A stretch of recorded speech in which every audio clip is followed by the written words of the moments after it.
जय हिंद दोस्तों।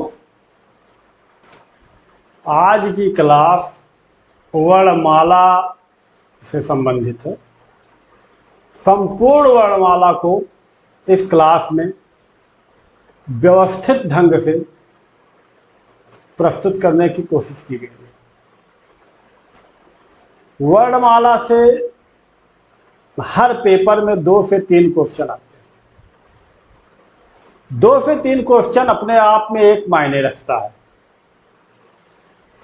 तो इस क्लास को बहुत अच्छे ढंग से आपको देखना है और अपने दोस्तों के बीच में शेयर भी करना है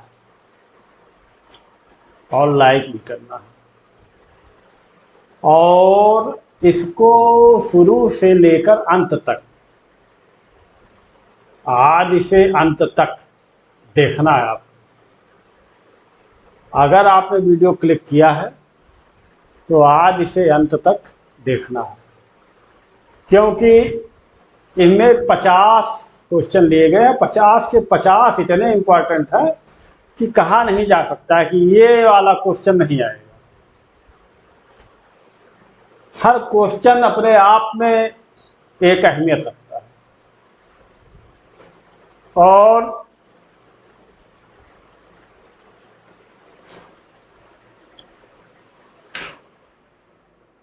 हर क्वेश्चन अपने आप में एक अहमियत रखता है और अपने आप में वो एक जगह रखता है। तो सिलेक्शन के लिए पूरी क्लास व्यवस्थित रूप से देखना जरूरी है आपको। ठीक है, ज़्यादा समय ना लेते हुए स्टार्ट करते हैं। तो पहला क्वेश्चन देखिए आप, वर्णों के व्यवस्थित समूह को क्या कहते हैं? शब्द भंडार? नहीं, शब्द भंडार नहीं कहते। शब्द भंडार किसको कहते हैं? शब्दों के जो शब्दकोश होते हैं उनको कहते हैं। वर्ण समूह? नहीं, वर्ण समूह नहीं कहेंगे। वर्ण समूह क्यों नहीं कहेंगे? क्योंकि यह व्यवस्थित बताया गया है कि जो व्यवस्थित रूप से लिखा हुआ हो। तो व्यवस्थित रूप से लिखा गया जो होता है उसको वर्णमाला कहते हैं। मतलब एक सुव्यवस्थित रूप से उसको पिरोया गया है। तो इसलिए आपका ये जो है वर्णमाला आंसर सही हो जाएगा। ठीक है, नेक्स्ट, हिंदी वर्णमाला में स्वरों की संख्या? स्वरों की संख्या 11 होती है, लेकिन ये 2 प्रकार के स्वर होते हैं। कभी कभी वो आता है कि लिखित स्वर कितने हैं।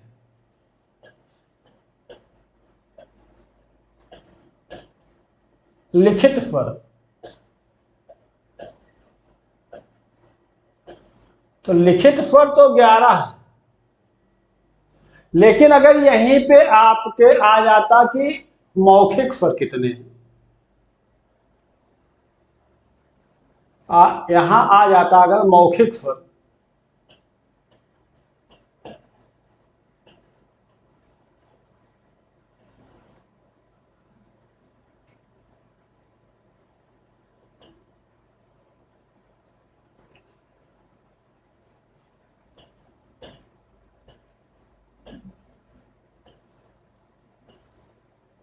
तो मौखिक स्वरों की संख्या होती है कितना?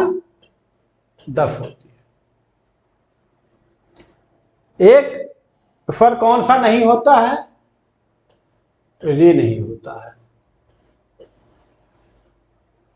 री लिखित में है लेकिन मौखिक में नहीं।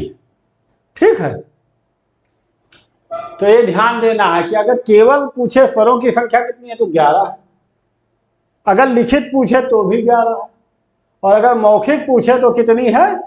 10। ठीक। अच्छा, यहीं पे अगर पूछ ले कि व्यंजनों की संख्या कितनी है? व्यंजन, तो व्यंजन कितने हैं? 33। स्पर्शी व्यंजन अगर पूछ ले, स्पर्शी व्यंजन, तो वो है 25। ये सारे क्वेश्चन आते हैं, ऐसा नहीं है कि नहीं आते हैं, आते हैं, कुछ भी आ सकता है। नेक्स्ट, वर्णमाला में स्पर्श व्यंजनों की संख्या देखो, अभी मैंने आपको बताया था 25। ठीक है, तो इसमें कुछ आपको बताने की जरूरत है नहीं, 25 है, 25 है। ठीक है, नेक्स्ट, किस स्वर के उच्चारण में दीर्घ स्वर से भी अधिक समय लगता है? देखिए, स्वर 3 है,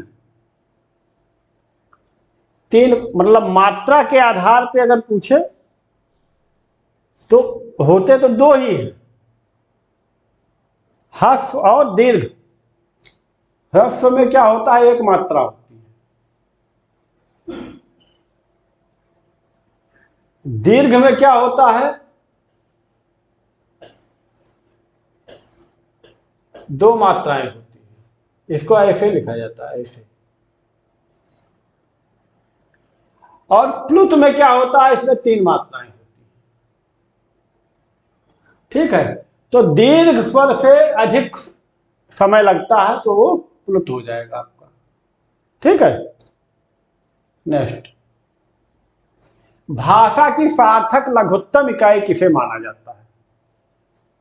सार्थक और लघुत्तम, अगर केवल पूछे कि भाषा की लघुत्तम इकाई तो आप वर्ण मार सकते हो, लेकिन यहां पे वर्ण नहीं होगा, क्योंकि यहां बोल रहा है सार्थक। क्वेश्चनों को हमेशा ध्यान से पढ़ना है, ऐसे नहीं कि लघुत्तम इकाई देखा, वर्ण मारा, आगे बढ़ गए, जानते हुए आपका आंसर गलत हो जाएगा। क्योंकि वर्ण जो है, जैसे का एक वर्ण, इसका कोई अर्थ है क्या? कोई अर्थ नहीं है। लेकिन जब इसमें आप ऐसे लिख दोगे तो ये क्या हो जाएगा, शब्द हो जाएगा, और इसका एक अर्थ भी हो जाएगा। तो सार्थक लघुत्तम इकाई आपकी क्या हो जाएगी, बताइए? शब्द हो जाएगा। ठीक है, सार्थक लघुत्तम इकाई शब्द हो जाएगी, ना मात्रा होगी और ना अर्थ होगा। नेक्स्ट, जिन ध्वनियों की गणना ना स्वर में की जाती है और ना व्यंजन में की जाती है। अब देखिए, स्वर और व्यंजन ये 2 हो गए, उसके अलावा एक होता है अंग और एक होता है आह। इन दोनों को क्या कहा जाता है, अयोगवाह कहा जाता है। क्या कहा जाता है, अयोगवाह कहा जाता है।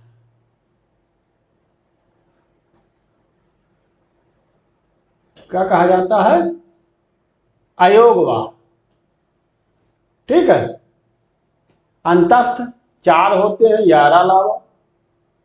ऊष्म 4 होते हैं, सह। आगत, जो विदेशज शब्द होते हैं उनको आगत कहते हैं। आपका आंसर हो जाएगा ए। ठीक है, अयोगवाह। स्वर तंत्रिकाओं के आधार पर व्यंजनों को कितने वर्गों में बांटा गया है? अभी देखिए, ये नया आ गया। स्वर तंत्रिकाओं के आधार पे, स्वर तंत्रिका मतलब जो आपकी हवा होती है, जो मुंह से हवा निकलती है ना बोलने पे, उसके आधार पे। तो ये होते हैं कितने, 2 प्रकार के। कौन कौन? एक अघोष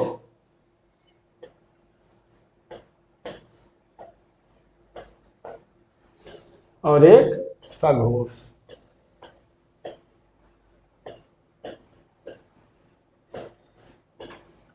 इसी को घोष भी कहते हैं। ठीक है, अघोष और सघोष। कभी कभी सघोष पूछ लेता है, कभी उसी को घोष पूछ लेता है। बच्चे क्या होते हैं, कंफ्यूज हो जाते हैं। कंफ्यूज क्या हो जाते हैं यार, ये सघोष और घोष क्या है, तो इसको कंफ्यूज नहीं होना। ठीक है। नेक्स्ट, स्वरों का उच्चारण स्थान। स्वरों का उच्चारण स्थान व्यंजनों की सहायता से होता है क्या? नहीं, बिल्कुल गलत। अनुस्वार की सहायता? नहीं, बिल्कुल गलत। अनुनासिक की सहायता? नहीं, बिल्कुल गलत। स्वर क्या होते हैं? स्वतंत्र होते हैं। कभी कभी ये भी ऐसे क्वेश्चन आता है कि जो स्वतंत्र होते हैं उनको क्या कहते हैं, तो उनको क्या कहते हैं? स्वर कहते हैं। और ये बिना किसी की सहायता से बोले जाते हैं। क्या होता है? बिना किसी की सहायता के लिए, किसी की सहायता के बगैर बोले जाते हैं, जैसे अ, आ। ठीक। नेक्स्ट, निम्न में से संयुक्त स्वर कौन सा है? अच्छा देखिए, स्वर, मूल स्वर 4 होते हैं। आपसे पूछ ले कभी, मूल स्वर, मूल स्वर कितने होते हैं? 4। कौन कौन से? तो छोटा, छोटी, छोटा ऊ और री, यही मूल स्वर। कभी कभी क्वेश्चन आ जाता है कि मूल स्वरों की संख्या कौन सी है, कितनी है? तो ये है 4। संयुक्त स्वर कितने हैं? संयुक्त स्वर ये भी 4। कौन कौन से? ए, ऐ, ओ, औ। ठीक है।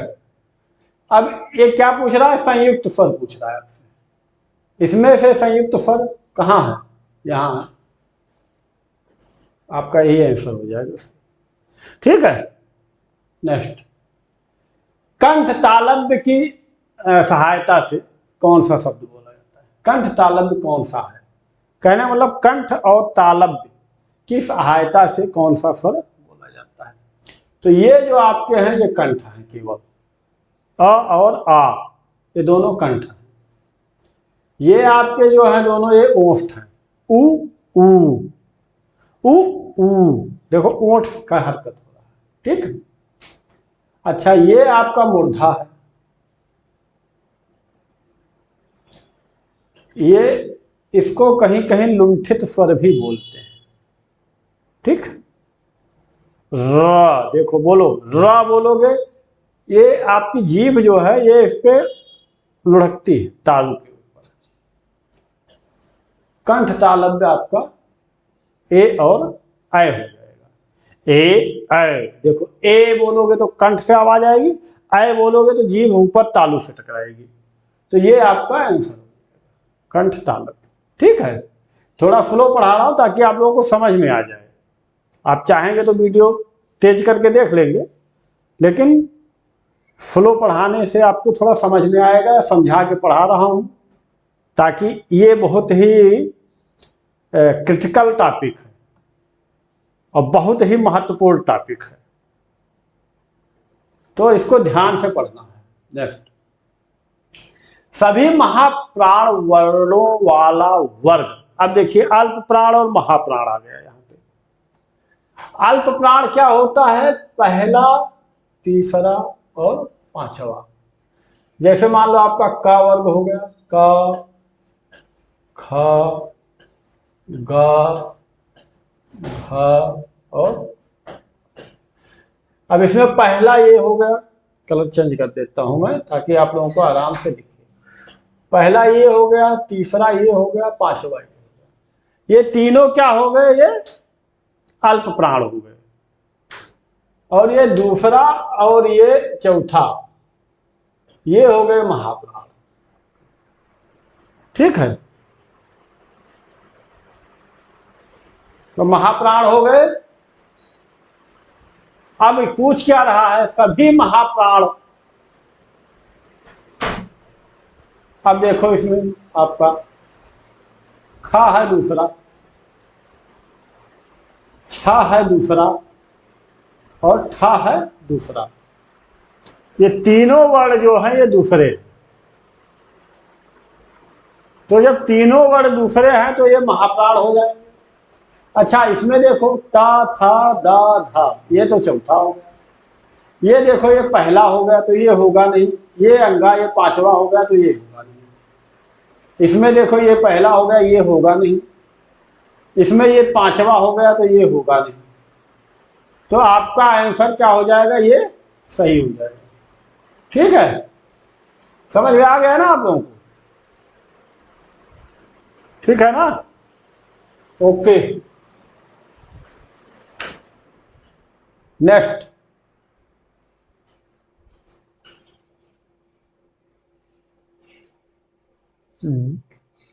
ये दंड नहीं, दंत होना चाहिए। दंत क्या होना चाहिए? दंत। दंत ओष्ठ ध्वनि। दंत और ओष्ठ ध्वनि कौन सी? क्या फा है? नहीं, फा तो केवल ओष्ठ है। या है? बताइए आप लोग। नहीं, या तालव्य है। रा है? नहीं, रा लुंठित है। दंत ओष्ठ कौन सा है? वाह है। वाह वाह, देखो दांत में जीभ लगेगी, उसके बाद में ओठ की आपकी हरकत होगी। वाह वाह वाह, देखो इसलिए वाह है। या में देखो ओठ नहीं है, यहाँ पे ओठ पूछ रहा है और साथ में दंत भी होना चाहिए। ठीक है, नेक्स्ट। सभी स्पर्श व्यंजन कौन से वर्ग में है? स्पर्श व्यंजन आप लोगों को पता है, का से लेकर के और मां तक 25 हैं। कितने हैं? 25। इसमें देखो सा सा सा हा, ये आ गया। रा आ गया, है नहीं। इसमें सा आ गया, या आ गया, ये भी नहीं है। रा आ गया, ये भी नहीं है। इसमें हा आ गया, ला आ गया, रा आ गया, ये भी नहीं है। तो 3 नहीं है तो चौथा ही हो जाएगा आपका। का खा गा घा चा छा जा झा पा फा बा बा ता था दा था। चारों है ना, मैंने जो 25 बताया था आपको। नेक्स्ट, अर्ध विवृत स्वर। अच्छा, विवृत का मतलब क्या होता है? विवृत का मतलब होता है कि जो गोला होता है, जो गोला होता है उसको विवृत बोलते हैं।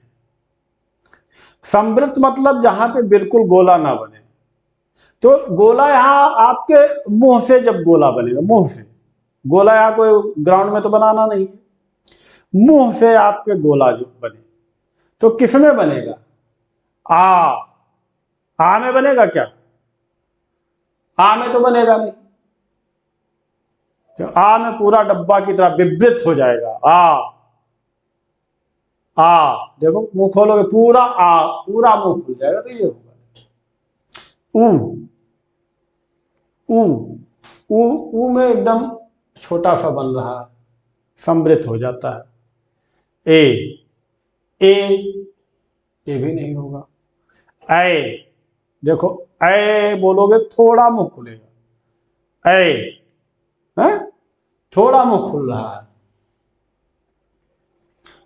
जब थोड़ा, इसी देखो अर्ध विवृत ऐ हो जाएगा। ठीक है, तो यहां पे आपका ऐ हो जाएगा सी। नेक्स्ट, जिनकी ध्वनि केवल मुख से निकलती है वे है। अच्छा, जिनकी ध्वनि क्या है? केवल मुख से निकलती है। जिनकी ध्वनि मुख और नाक दोनों से निकलती है उसको क्या बोलते हैं? अनुनासिक बोलते हैं। तो ये तो होगा नहीं, गलत हो गया। समृत, समृत, अर्ध समृत, ये आपको मैंने बढ़ाया भी, तो ये इसका कोई रोल नहीं है। अब आ गया वृत्ताकार स्वर। तो ये वृत्ताकार स्वर, अर्धवृत्ताकार स्वर, इससे कोई मतलब नहीं है। क्या ये पूछ क्या रहा है? केवल मुख से निकलती है तो निरअनुनासिक। ठीक है, ये आपका आंसर हो जाएगा, निरअनुनासिक। ये आपका क्या हो जाएगा? आंसर हो जाएगा। ठीक है, नेक्स्ट, अंतस्थ और ऊष्म वर्णों की संख्या कितनी है? तो 4 होते हैं अंतस्थ और 4 होते हैं उस, दोनों मिला के 8 होते हैं, 8 हो जाएंगे। इसमें व्याख्या की कोई जरूरत है नहीं। नेक्स्ट, अच्छा, काकल्य वर्ण किसे कहते हैं? ये बड़ा इंटरेस्टिंग क्वेश्चन है और आपको जल्दी कहीं मिलेगा भी नहीं। काकल्य वर्ण, काकल्य वर्ण किसे कहते हैं? अच्छा देखो, इसकी जो हा है इसका उच्चारण स्थान कंठ भी होता है, कंठ होता है इसका उच्चारण स्थान। तो कंठ से क्या है? काकल्य। कंठ से क्या है? काकल्य। ये याद करने के लिए आपको बहुत ही आसान होगा। कहीं भी कोई पूछता है ना कि हा का उच्चारण स्थान कभी कभी आता है तो कंठ होगा और कंठ से काकल्य हो जाएगा। ठीक है, इसका दंत होता है क्योंकि इसको दंती सा बोलते भी कहीं कहीं है, ये तालव्य होता है। ठीक है, और ये पंचमाक्षर अनुनासिक होता है। ठीक, ओके। या का उच्चारण स्थान देखो, अभी हमने आपको बताया ही, या का उच्चारण स्थान क्या है? तालु है। इसमें कोई व्याख्या करने की जरूरत नहीं, अभी मैंने पीछे ही बताया है। नेक्स्ट, निम्नलिखित में से कौन से व्यंजन महाप्राण है? महाप्राण, अभी महाप्राण पीछे भी आया था। तो अभी आपको पता है पंचमाक्षर का से लेके मां तक, इसमें है, इसमें भी है, ये मां लास्ट वाला है, ये तो ये तो बैठ रहा है, यही है। ज्ञा है नहीं, ये संयुक्ताक्षर में आता है। या है नहीं, रा भी नहीं है, ये सब यारा लावा अंतस्थ में आ जाते हैं। ये सा सा सा हा ये उसमें आ जाते हैं, तो ये तीनों गलत हो गए। ठीक है, आपका ए आंसर सही हो जाएगा। नेक्स्ट, निम्न में अंतस्थ व्यंजन कौन सा है? अंतस्थ व्यंजन अभी आपको बताया मैंने, अंतस्थ व्यंजन कितने हैं? 4। कौन कौन से? एक या है, एक रा है, एक ला है और एक वाह। अब इनमें से कौन सा इसमें मिल रहा है? देखो, ला मिल रहा है। नेक्स्ट, निम्न में से अघोष वर्ण, अभी देखो अघोष और घोष ये 2 होते हैं, अघोष और घोष। इसी को सघोष भी बोलते हैं, घोष को ही सघोष बोलते हैं। तो अघोष कौन सा है? पहला और दूसरा, ये होते हैं अघोष। और ये 25 स्पर्शी व्यंजन के जो 25 हैं उनमें से होते हैं, जो स्पर्शी व्यंजन के 25 वर्ण हैं उन्हीं में से ये होते हैं। तो अभी मैं पहले का लिख दे रहा हूं, बाकी का आप लोग आइडिया लगा लेना। और गा, घा और गा। तो अब इसमें से देखो आप क्या पूछ रहा है? अघोष। तो अभी टा वर्ण का दिया है, तो यहां देखो टा, ठा, फिर डा, ढा और, ठीक है। अब इसमें देखो ये दा वाले है का है, तो ता, था, दा, धा और ना। तो ये किसमें आया? तीसरे में आया। किसमें आया? तीसरे में आया। तो ये अघोष हो गया, ये होगा नहीं। टा ये हो जाएगा, फिर ठा, डा, ढा, ये देखो ये किसमें आ रहा है? चौथे नंबर पे आ रहा है, तो ये घोष हो जाएगा, ये नहीं होगा। टा, ठा, डा ये तीसरे नंबर पे आ रहा है, ये देखो यहां है, तो ये होगा नहीं, ये भी कट जाएगा। तो आपका ये ए क्वेश्चन सही हो जाएगा। ठीक है। नेक्स्ट, निम्न में से महाप्राण, अभी देखो अल्प प्राण और महाप्राण मैंने आपको बताया था अल्प प्राण,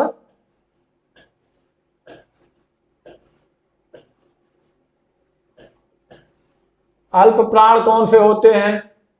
पहले, तीसरे और पांचवे। पहले, तीसरे और पांचवे, जैसे का और खा और गा और घा और अंगा। अब इसमें क्या है, अल्प प्राण कौन से हो गए? अल्प प्राण आपके हो गए, ये अल्प प्राण हो गया, ये अल्प प्राण हो गया, ये अल्प प्राण हो गया। ठीक। और आपका महाप्राण कौन सा हो गया? ये और ये हो गए महाप्राण।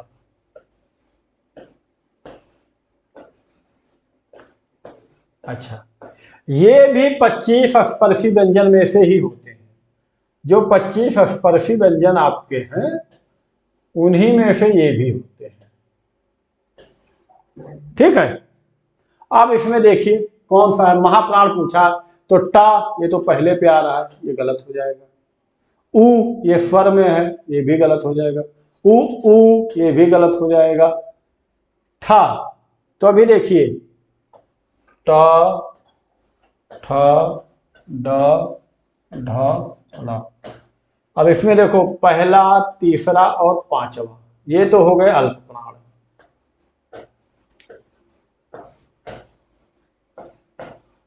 ठीक है।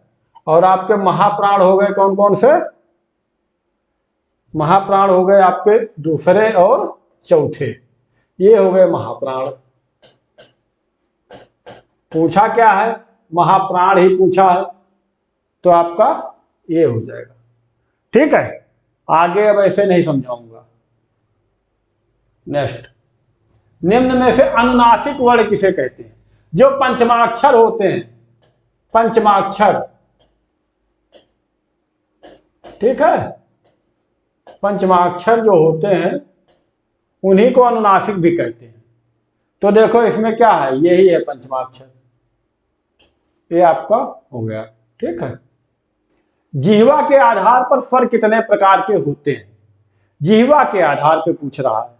जिह्वा मतलब जो जीभ से हम लोग बोलते हैं ना, तो इसके आधार पे पूछ रहा है कि कितने प्रकार के स्वर होते हैं। तो जिह्वा के आधार पे 3 प्रकार के स्वर होते हैं। ये 3 प्रकार के स्वर होते हैं। कौन कौन से? एक होता है अग्र, अग्र स्वर।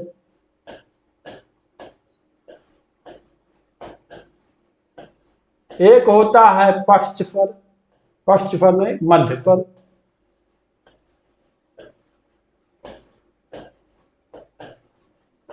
और तीसरा होता है पश्च स्वर। ठीक है। ये 3 होते हैं। जिह्वा के आधार पे 3 प्रकार के स्वर होते हैं। ठीक है। नेक्स्ट, मात्रा के आधार पे स्वर कितने प्रकार के होते हैं? देखिए ऐसा, मात्रा के आधार पे एक्चुअल में तो 2 प्रकार के स्वर होते हैं, लेकिन कहीं कहीं पे 3 प्रकार के भी स्वर माने जाते हैं, क्योंकि जो अपने स्वर श्रृंखला है इसमें तीसरा प्रकार नहीं दिया गया है।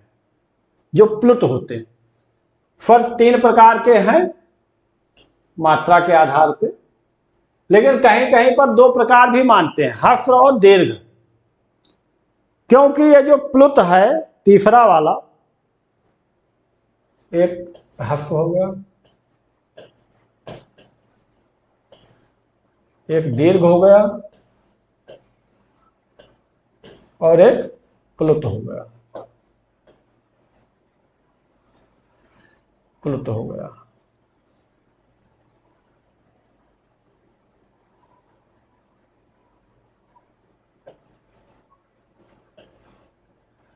तो ये अपने वर्णमाला में नहीं है, इसलिए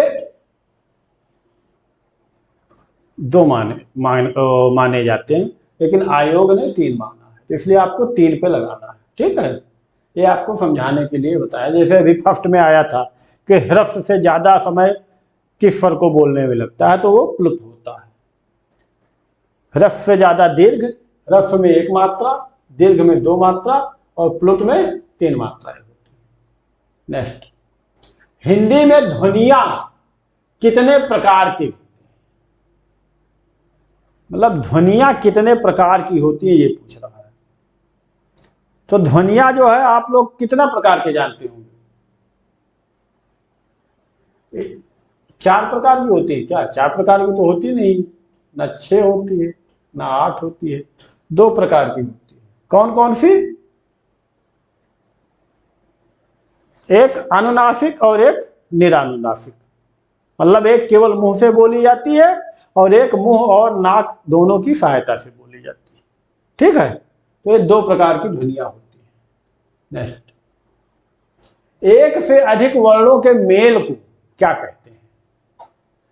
एक से अधिक वर्णों का जो मेल होता है, वर्ण मतलब होता है अक्षर, जैसे एक का हो गया, ये एक वर्ण हो गया, ये खा हो गया, ये भी एक वर्ण हो गया।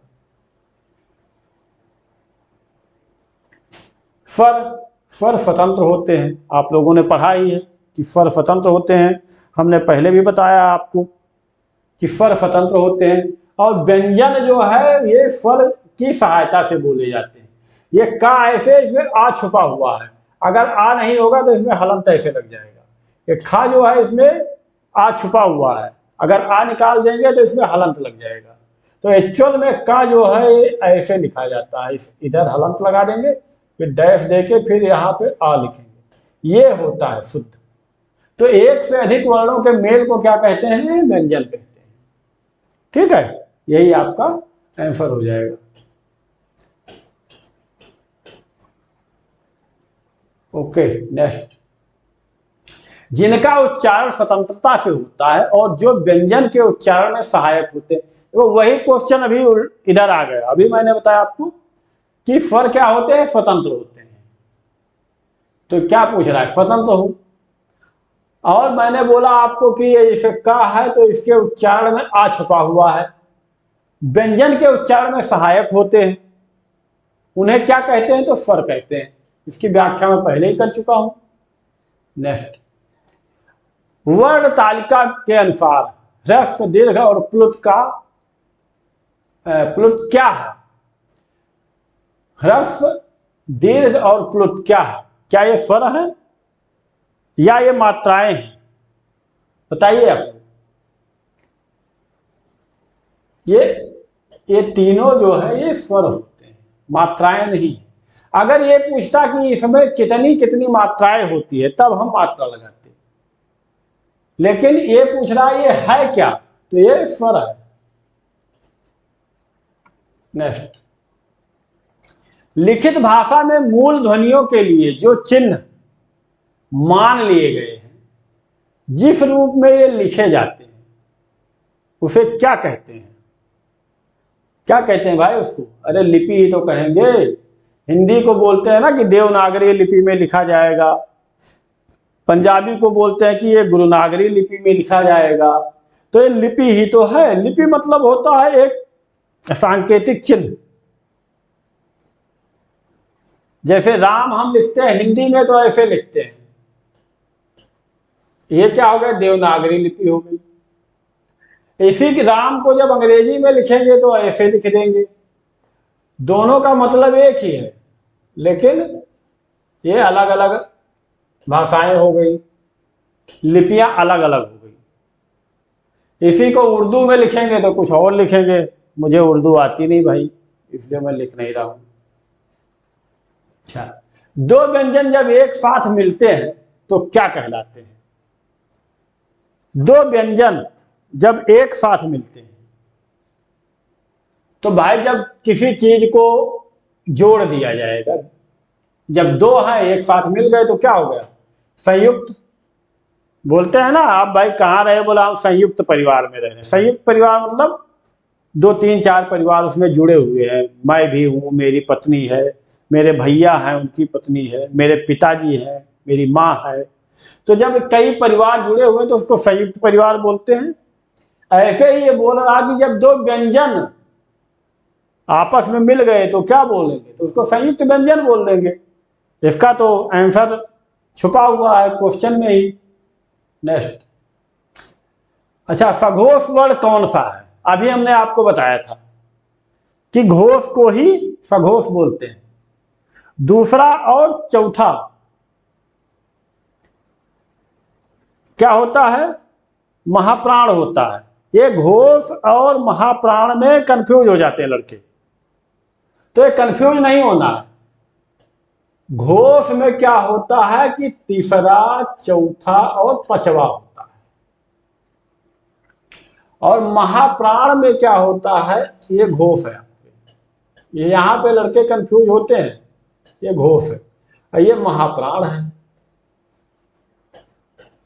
महाप्राण में क्या होता है कि दूसरा और चौथा ये होता है। यहां क्या पूछ रहा है? सघोष। सघोष मतलब घोष, तो ये तो है नहीं। ये क्यों नहीं है? क्योंकि हमने आपको बताया था कि ये जो होते हैं ये 25 केवल जो स्पर्शी व्यंजन है वहीं से होते हैं, तो ये तो अलग निकल गया। अब आप आ जाओ, ता था, तो ये तो दूसरे नंबर पे आ गया, तो ये होगा नहीं, क्योंकि तीसरा, चौथा, पांचवा ही घोष है। अच्छा, पा, फा, बा, हाँ ये आ गया, देखो तीसरे नंबर पे ये है, ये आ गया आपका। पा ये पहले नंबर पे है, तो ये भी नहीं होगा, क्योंकि पहला और दूसरा क्या होता है? ये आघोष होता है। ठीक है, ये मैं आपको पहले भी समझा चुका हूं, फिर बता रहा हूं, फिर बताऊंगा, क्योंकि ये इतने महत्वपूर्ण चीजें हैं कि आदमी बार बार जब सुनेगा तभी याद रहेगा, तो भूल जाएगा। नेक्स्ट, ऊष्म व्यंजन कौन सा है? ऊष्म क्या है? 4 है। कौन कौन से? स,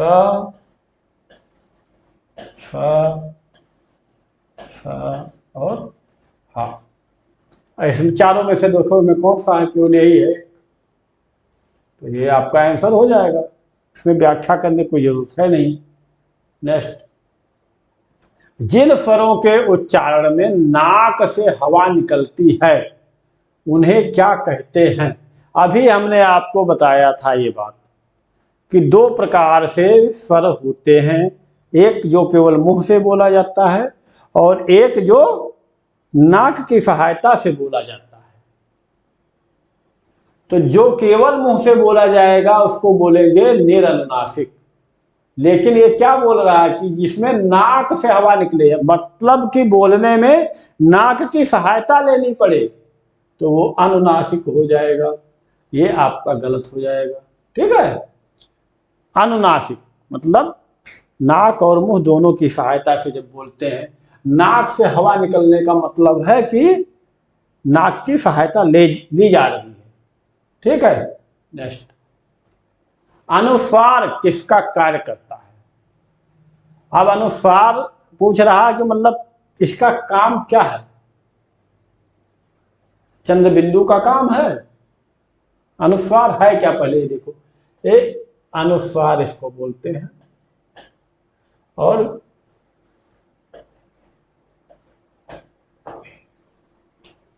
अब ये जो अंग आह है, इनमें ये जो बिंदी है इसको अनुस्वार बोलते हैं, और इस बिंदी को विसर्ग बोलते हैं। इसी बिंदी से विसर्ग संधि भी बनती है। ठीक है, तो क्या ये अनुनासिक, ये जो बोल रहा है कि अनुस्वार यानी ये जो बिंदी है ये क्या कार्य करती है?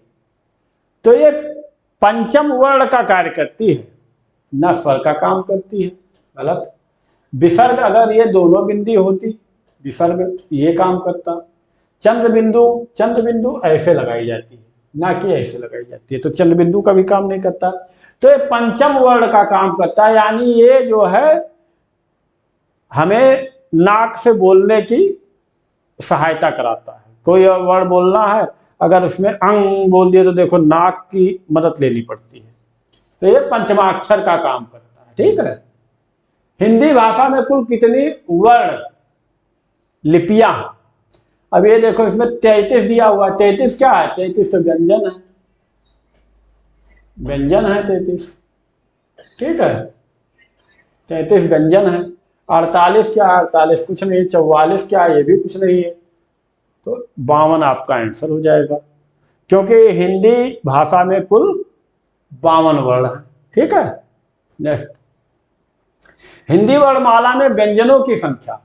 अभी देखो मैंने आपको बताया व्यंजनों की संख्या 33 है, और स्वरों की संख्या क्या है, कितनी है, शुरू में ही आया था ये, स्वरों की संख्या 11 है।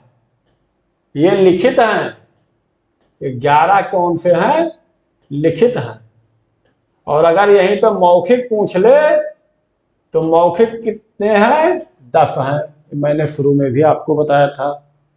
नेक्स्ट, शब्द की सबसे छोटी इकाई क्या है, शब्द की सबसे छोटी इकाई तो क्या है, इससे छोटा कुछ हो सकता है क्या, हाँ भाई, इससे छोटा कुछ हो सकता है, और इसको क्या बोलते हैं, क्या स्वर बोलते हैं, नहीं, व्यंजन बोलते हैं, नहीं, फिर क्या बोलते हैं, वर्ण बोलते हैं इसको। ठीक है, अयोगवाह नहीं बोलते हैं, अयोगवाह दूसरा चीज है, पता है आपको।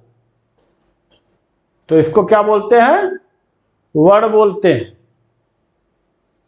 इसीलिए शुरू में ही दिया गया कि वर्णों के एक निर्धारित समूह को क्या बोलते हैं, वर्णमाला बोलते हैं। नेक्स्ट, भाषा की मूल इकाई क्या है, भाषा की मूल इकाई एक दो होती है, एक लिखित और एक मौखिक, लिखित और मौखिक। लिखित क्या है, लिपि है, लिपि मतलब वर्ण, लिखित है ये। ठीक है, ये लिखित इकाई है। और मौखिक क्या है, ध्वनि है। तो यहां और कुछ तो दिया नहीं है, ध्वनि दिया है, तो ध्वनि ही मारा जाएगा।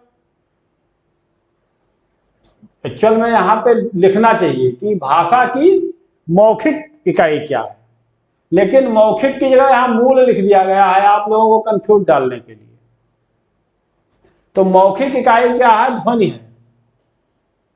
पहले ध्वनि आई, उसके बाद फिर उसको एक रूप दिया गया। तो मूल मतलब पहले जड़ आई, उसके बाद फिर पौधा बड़ा हुआ, तो इसीलिए यहां पे मूल दिया गया। नेक्स्ट, शब्द की सबसे छोटी इकाई क्या कहलाती है। अब शब्द, एक कोई शब्द लिखा हुआ है तो उसकी जो सबसे छोटी इकाई है, भाई मान लो एक काम लिखा है, काम, ये एक शब्द हो गया। अब इसकी सबसे छोटी इकाई कौन सी है, ये है या ये है, तो इसको क्या बोलते हैं, इसको वर्ण बोलते हैं, स्वर नहीं बोलते, ना अयोगवाह बोलते हैं, ना व्यंजन बोलते हैं। ठीक है, तो इसका आपका हो जाएगा सी। नेक्स्ट, वर्णों के समुदाय को क्या कहते हैं। अच्छा, अब बोला, अभी इसने बोला कि शब्द की सबसे छोटी इकाई क्या है, अब ये क्या पूछ रहा है, वर्णों के समुदाय, क्या सर्वनाम कहेंगे, नहीं, सर्वनाम नहीं कहेंगे। क्रिया कहेंगे, नहीं, क्रिया तो वो है जो हम लोग करते हैं। अक्षर कहेंगे, हाँ अक्षर तो कहेंगे, लेकिन ये समुदाय पूछ रहा है, तो समुदाय तो वर्णमाला कहेंगे। जैसे फूलों के एक समुदाय से माला बन जाती है ना, फूलों की माला, वैसे वर्णों के समुदाय से वर्णमाला बन जाएगी। नेक्स्ट, वर्णों के कितने भेद हैं, वर्णों के कितने भेद हैं बताइए। अरे वर्णों के दो ही भेद तो होते हैं, एक स्वर और एक व्यंजन, दो हो गए। नेक्स्ट, मध्य स्वर किसे कहते हैं। अभी हमने आपको बताया था कि स्वर जिह्वा के आधार पे 3 प्रकार के होते हैं, एक अग्रस्वर, एक पश्च स्वर और एक मध्य स्वर। तो मध्य स्वर आ, देखो आ को मध्य स्वर कहते हैं, ए जो है ये अग्रस्वर होता है, और आ ये पश्च स्वर होता है। ठीक है, तो यहां पे आपका अ हो जाएगा आंसर। नेक्स्ट, किस वर्ण का उच्चारण स्थान तालु है। अभी तालु देखो, ओ तो ओष्ठ हो गया, ये गलत हो जाएगा। हा हमने आपको बताया था कंठ है, ये भी गलत हो जाएगा। चा छा, अब देखो यहां पे आ गया चा, क्या होता है, चा वर्ण के सारे जो अक्षर हैं वो तालु होते हैं उच्चारण स्थान के, तो ये आपका हो जाएगा तालु। अच्छा ए है, ए तो ये क्या है, ये है तो तालु लेकिन ये दंत तालव्य है, तो ये गलत हो जाएगा, आपका आंसर हो जाएगा छा। घा का उच्चारण स्थान, तो ये का वर्ण का है तो ये कंठ हो जाएगा, इसमें कुछ सोचना ही नहीं है, आप लोगों को कई बार बता चुका हूं मैं। नेक्स्ट, अर्ध विराम का चिन्ह, अब देखो इसमें विराम चिन्ह आ गया, विराम चिन्ह कितने हैं, 20। कहां से आए हैं ये, अंग्रेजी भाषा से आए हैं, अंग्रेजी भाषा से आए हैं। इनके जनक कौन है, कामता प्रसाद जी हैं।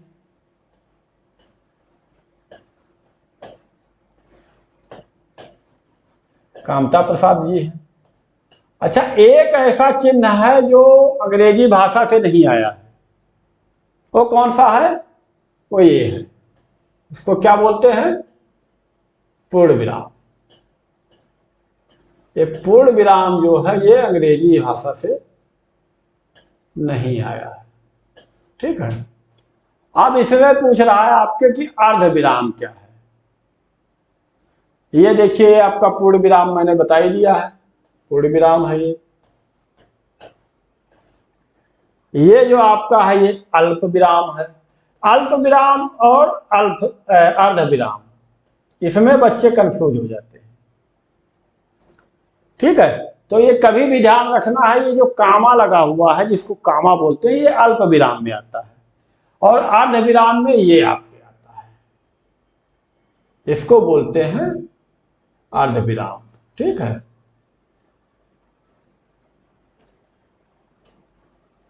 चलो ये तो अर्ध विराम दिया ही, और ये जो है आपका ये विस्मय बोधक चिन्ह है, या संबोधन चिन्ह भी बोलते हैं इसको, ठीक है। विस्मय बोधक ये चिन्ह है, या संबोधन भी इसको बोल देते हैं।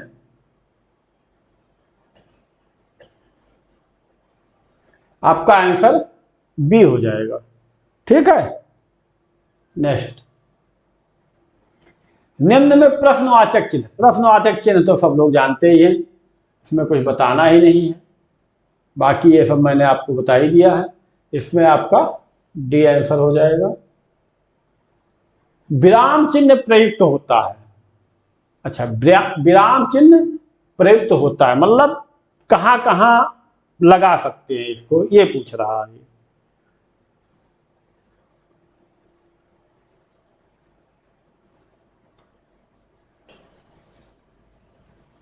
ये इसका आंसर हो जाएगा, ठीक है, बी। नेक्स्ट, निम्न में से कौन विराम चिन्ह का प्रकार नहीं है, कौन सा इसमें से ऐसा है जो विराम चिन्ह का प्रकार नहीं है। तो इसका जो है एक देखो निर्देशक चिन्ह होता है, विवरण चिन्ह भी होता है, लाघव चिन्ह भी होता है, उपदेशक चिन्ह नहीं होता है। क्या है, उपदेशक चिन्ह नहीं होता है, ये लाघव चिन्ह ऐसे ऐसे होता है, जैसे डॉक्टर लिखते हैं ना, डॉक्टर लिखे और ऐसे बना दिए, तो ये लाघव चिन्ह हो गया। विवरण चिन्ह में आप जानते हैं ऐसे ऐसे कर दिया जाता है, निर्देशक चिन्ह भी ऐसे होता है।